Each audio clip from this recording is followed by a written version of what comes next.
तो कोई भी अदारा जो है उनके लिए तो ये नज़ीर बन जाएगी। जनाब अली कल ही वज़ीर आज़म पाकिस्तान ने बयान दिया कि हम PTI को मुज़ाकरात की दावत देते हैं और मोहतरम बैरिस्टर गौर साहब ने इसको रेसिप्रोकेट करते हुए वेलकम कहा।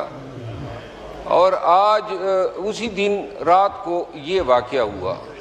मैं ख़ुद कानून का तालिब इल्म हूँ और ये हुक्मनामा सुप्रीम कोर्ट का मैंने पढ़ा है और इसमें एक शख्स 8 माह से अपने अहले खाना से, अपने पार्टी के अकाबिरीन से नहीं मिला है, तो इसमें किसी का क्या जाता है, किसी का क्या कुछ बिगड़ता है कि अगर कोई उससे मिल ले।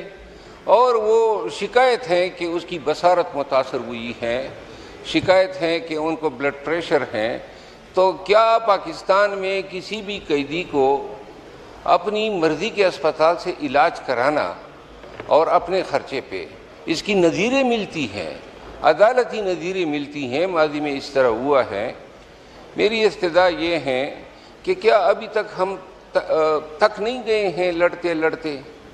क्या ये मुल्क के अवाम ये जो बयानात आज जाएंगे, मीडिया की जीनत बनेंगे और पाकिस्तानियों को पहुँचेंगे? ये रियासत, ये मुल्क जो है 3 सालों से लोग तनाव का शिकार हैं।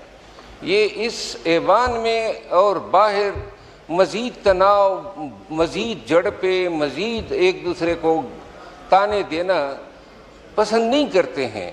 अगर किसी को एहसास है तो मेरी इस्तदा ये है, मोहतरम ख्वाजा आसिफ साहब से मैं गुजारिश करूँगा कि जब भी मैंने आपको ऐवान में सुना है, आपकी ज़बान हमेशा आग उगलती है। बेशक आपके साथ अपने दौर में बुरा हुआ होगा, लेकिन अल्लाह ताला ने तो कुरान करीम में 12 जगहों से ज़्यादा पे ये हुक्म दिया है कि मुसलमान जो हैं वो अपने मुसलमान के लिए बुग़्ज़ नहीं रखते, वो सुलह करते हैं, वो माफ़ करते हैं, वो दरगुज़र करते हैं। आपकी तकलीफ़ें 6 महीने की थी, इमरान खान की तकलीफ़ें तो 3 सालों से ज़्यादा हो गए हैं। अब बस भी भाई मज़ा आया।